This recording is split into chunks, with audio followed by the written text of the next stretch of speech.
Baik, kita lanjutkan. Langkah selanjutnya adalah C. Perhitungan tebal plat beton atau slab beton.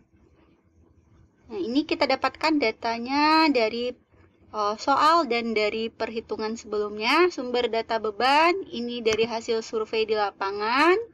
Jenis perkerasan di soal sudah dikasih tahu bahwa perkerasannya adalah BBTT, beton bersambung tanpa tulangan, pakai ruji atau dowel. Jenis bahu jalannya dari beton, umur rencananya 20 tahun. Kemudian jumlah sumbu kendaraan atau JSK, ini dapat angkanya dari perhitungan langkah B. Ya, dari hasil kumulatif yang ada di tabel B. Jadilah dia menjadi JSK di sini, jumlah sumbu kendaraan. Kemudian faktor keamanan beban, FKB, ini dapatnya dari tabel 4. Nah, ini ada tabel 4. Di soal itu diketahui bahwa jalan yang mau kita rencanakan, perkerasan kakunya adalah jalan arteri. Sehingga nilai FKB-nya adalah 1,1. Jadi kita masukkan di sini FKB 1,1. Kemudian kuat tarik lentur beton. Ini datanya kita dapatkan dari soal. Sudah diketahui kuat tarik lentur betonnya 4 MPa. Kemudian jumlah sumbu kendaraan atau JSK itu sama dengan yang data di atas tadi ya, JSK-nya. Nah, ini angkanya. Kemudian karena ini angkanya 34.638.240,22, kita sederhanakan dia menjadi pangkat 7 atau pangkat 6. Kenapa kita sederhanakan dia menjadi pangkat 7 atau pangkat 6? Karena ini akan memudahkan kita nanti mencari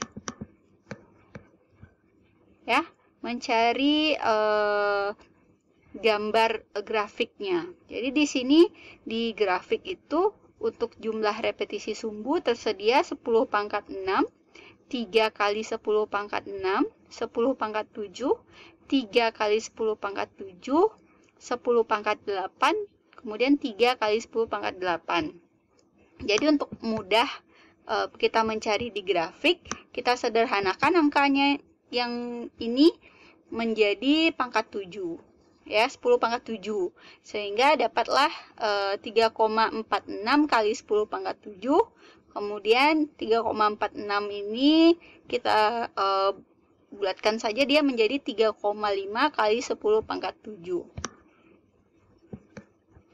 Nah, berarti di sini 3 kali 10 pangkat 7 lewat dari angka sini sedikit, yang JSK-nya 3,5 kali 10 pangkat 7. Jadi kita tandai di grafik nanti. Kemudian CBR tanah dasar, ini sudah diketahui di soal, 4%. Jenis lapis pondasi, ini kita rencanakan. Menurut grafik gambar 2 yang ada di bawah ini, bahwa jenis pondasi bawah perkerasan beton itu ada yang pakai jenisnya BP, bahan pengikat ya. Kemudian ada yang pakai CBK, campuran beton kurus. Di sini kebetulan untuk perencanaan kita rencanakan saja dia pondasinya pakai campuran beton kurus CBK atau beton mutu rendah. Kemudian tebal lapis pondasi bawah.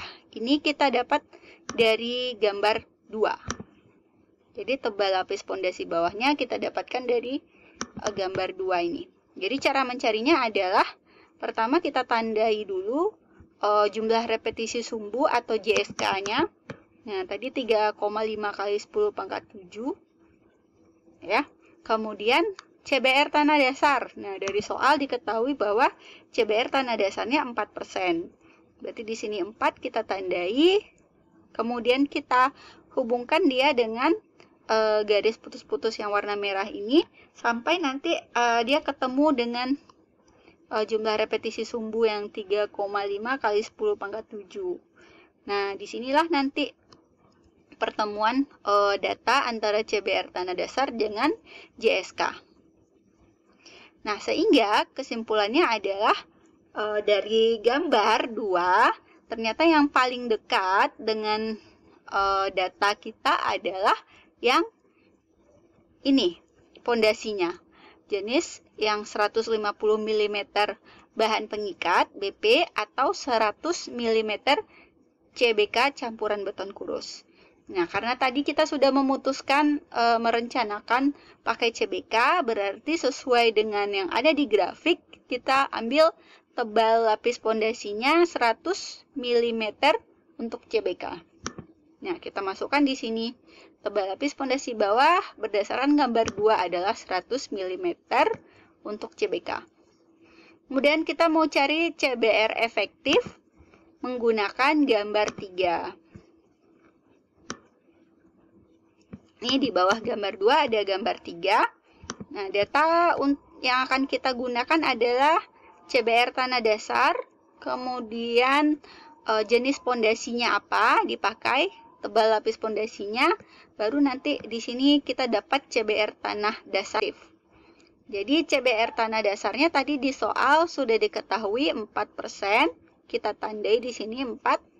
Kemudian pondasi bawahnya tadi kita pakai 100 mm campuran beton kurus atau CBK.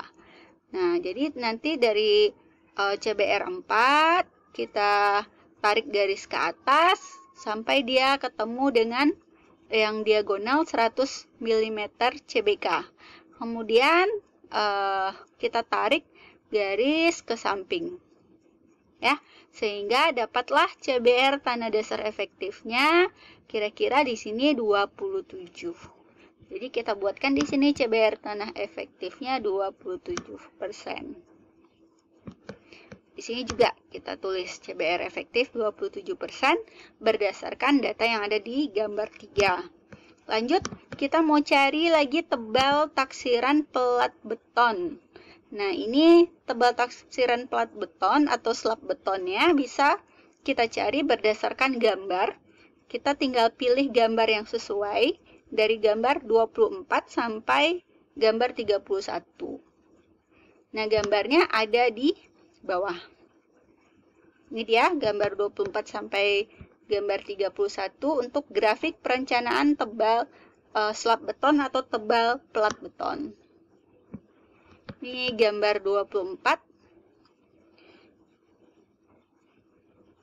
Nah, gambar 24 FCF kuat lentur betonnya 4,25 MPa, lalu lintas dalam kota tanpa ruji. Nah, di soal sudah diketahui bahwa kita memakai ruji. Ya. Kemudian kuat tarik lentur beton kita 4 MPa, lalu jalannya jalan dalam kota. Jadi yang gambar 24 ini tidak bisa kita pakai karena keterangannya jalannya tanpa ruji. Sedangkan di soal jalan yang mau kita rencanakan itu pakai ruji. Untuk FKB dia cocok ya, FKB-nya tadi kita dapatnya 1,1. Nah, tapi sayangnya yang gambar 24 ini jalannya tanpa ruji. Yang gambar 25 juga tidak bisa kita pakai karena jalannya tanpa ruji. FKB-nya 1,2 tidak cocok. Kemudian untuk gambar 26 ya, ini cocok dengan soal kita. Dia rencanakan jalannya dengan ruji. Kemudian FKB-nya 1,1 sama dengan data yang di atas. Ya, FKB-nya 1,1. Kemudian di sini juga FCF atau kuat lentur betonnya di soal kita 4 MPa. Nah, berarti mendekati dengan data FCF yang ada di grafik. Jadi kita pakai perencanaan jalan kita itu menggunakan tebal plat betonnya pakai gambar 26.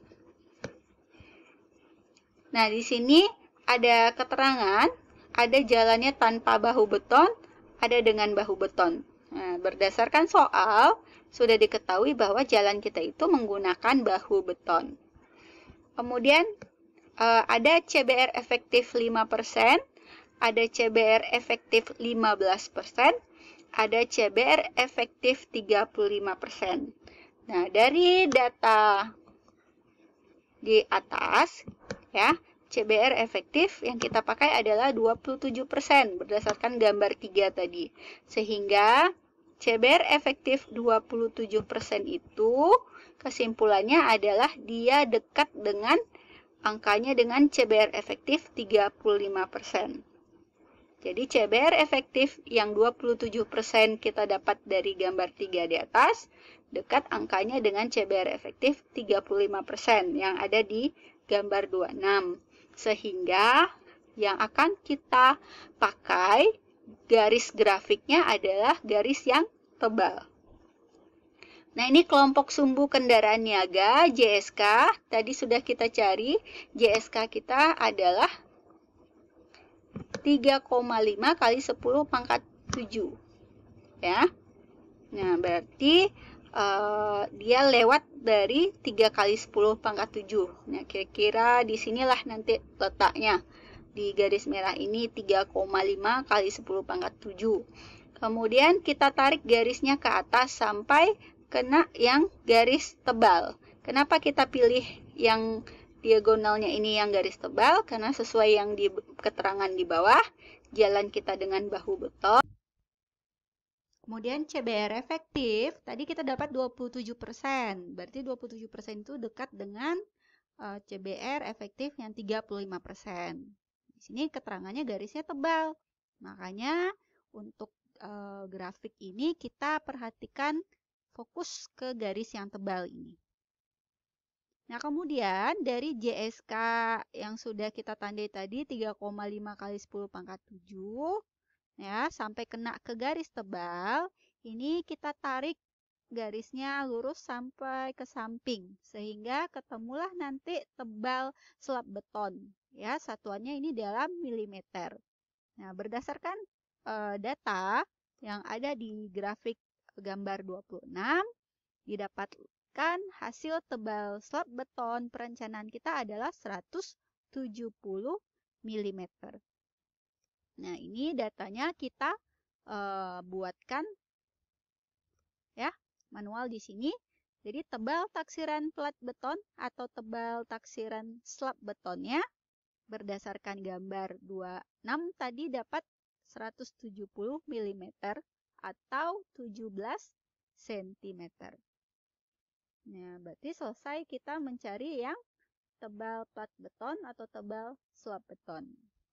Untuk langkah selanjutnya D dan E nanti akan dijelaskan pada materi berikutnya.